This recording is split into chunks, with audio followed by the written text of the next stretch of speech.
سب سے پہلا کام حج تمتع کرنے والے کے لیے کیا ہے؟ عمرہ ادا کرنا۔ عمرہ ادا کرنے کا طریقہ کیا ہے؟ یاد رکھیے گا کہ عمرے میں صرف 4 کام کرنے ہوتے ہیں۔ عمرے میں صرف 4 کام ہوتے ہیں۔ احرام باندھنا یہ فرض ہے، طواف کرنا یہ فرض ہے، صفا مروہ کی سعی کرنا یہ واجب ہے، اور سر منڈوانا یا بال کٹوانا یہ واجب ہے۔ 4 کام، کوئی مشکل چیز نہیں۔ 4 کام سمجھنے کے بعد ہم اب ایک سفر شروع ہوتا ہے گھر سے جب آپ سفر شروع کریں گے تو سب سے پہلے آپ ایک سوٹ کیس تیار کریں گے جس کو آپ نے بک کروانا ہے۔ آپ کا یہ لگیج بکنگ میں جائے گا، تو کوشش فرمائیں کہ اس لگیج کے اوپر کوئی نشانی باندھ دیں، کچھ نشانی رکھ لیں، تاکہ جس وقت ہزاروں لوگوں کا سامان اتر رہا ہو بیلٹ سے جدہ میں یا مدینہ المنورہ میں، تو آپ کے لیے اس سوٹ کیس کو پہچاننا آسان ہو۔ ورنہ اگر کالے رنگ کے ہیں تو ہزاروں کالے رنگ کے سوٹ کیس ہوتے ہیں، تو دور سے بیلٹ پہ آتا ہوا سامان دکھائی دے دیتا ہے، اس طرح اس پر کوئی نشانی باندھ لی جائے۔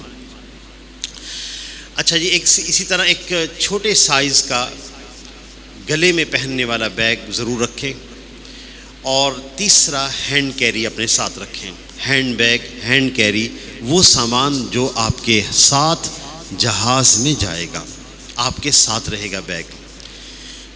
گلے میں ڈالنے والا بیگ کیوں ساتھ رکھیں؟ اس لیے کہ آپ جب ایئرپورٹ پہ ہوں گے، آپ نے اپنے کپڑے تبدیل کر لینے ہیں، آپ نے چادریں پہن لینی ہیں احرام کی، اس میں کوئی جیب نہیں ہوتی، تو دقت پیش آتی ہے اپنا موبائل سنبھالنے کے اعتبار سے، اپنا کیش سنبھالنے کے اعتبار سے، اپنا پاسپورٹ سنبھالنے کے اعتبار سے دقت پیش آتی ہے۔ اس لیے آپ ایک گلے والا بیگ رکھیں تاکہ اس میں آسانی سے سامان رکھ سکیں۔ جو ہینڈ کیری ہے، جو بیگ آپ کے ساتھ ہے، آپ کے ہاتھ میں ہے، اور جہاز میں بھی آپ کے ساتھ ہی رہے گا، اس ہینڈ کیری کے اندر اپنے 2 چادریں احرام کی اضافی مزید اس میں رکھیں۔ 4 چادریں کم از کم ہمارے پاس ہونی چاہیے، 2 چادریں ہم پہن لیں گے اور 2 چادریں ہم اس میں رکھیں گے مزید اضافی۔ ٹکٹ کے اوپر جو آپ کے جہاز کا فلائٹ کا ٹائم لکھا ہوا ہے، تو درخواست ہے کہ کم از کم 4 گھنٹے پہلے ہم ایئرپورٹ میں لازماً داخل ہو جائیں۔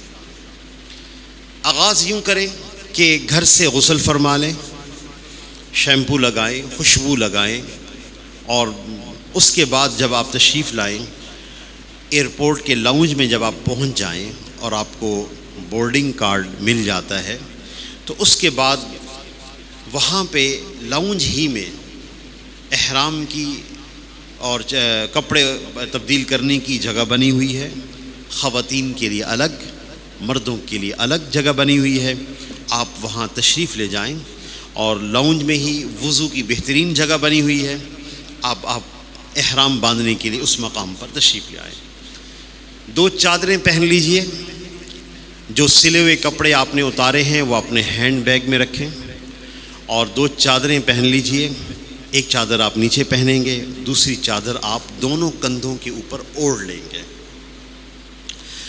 جوتا آپ تبدیل کریں گے، چونکہ پابندی ہوتی ہے پیر کی ابھری ہوئی ہڈی کو ظاہر کرنا، ٹخنوں کو ظاہر کرنا، یہ مرد کے لیے ضروری ہوتا ہے۔ ہم ابتدا میں مردوں کے احرام کے لیے بات کریں گے، اس کے بعد خواتین کے احرام کی بات کریں گے۔ جوتا آپ پہنیں گے قینچی چپل، جس میں ہمارے ٹخنے بھی ظاہر ہو جاتے ہیں، ہماری ابھری ہوئی ہڈی بھی ظاہر ہو جاتی ہے، لہٰذا وہ قینچی چپل آپ کے ہینڈ بیگ میں ہوگی، آپ اسے نکالیے، قینچی چپل پہنیے، اور اپنے شوز اور اپنے سلا ہوا سوٹ جو آپ نے پہنا ہوا تھا وہ آپ دوبارہ اس کو ہینڈ بیگ میں رکھ دیں۔ کوشش فرمائیں کہ قینچی چپل پہننے کی ابھی سے عادت بنائی جائے۔ جب عادت نہیں ہوتی وہاں چلنے میں دقت پیش آتی ہے، کہیں سے جلن ہو رہی ہے، کہیں سے سوجن ہو رہی ہے، کہ انگلیوں کے درمیان کبھی اس کی عادت نہیں ہوتی۔ کوشش فرمائیں آج کل ہی چپل پہنیں، تاکہ جو ہے اس پہ ہمارا پیر اس کا عادی بن جائے، کچھ وقت چلنے کی کوشش فرمائیں۔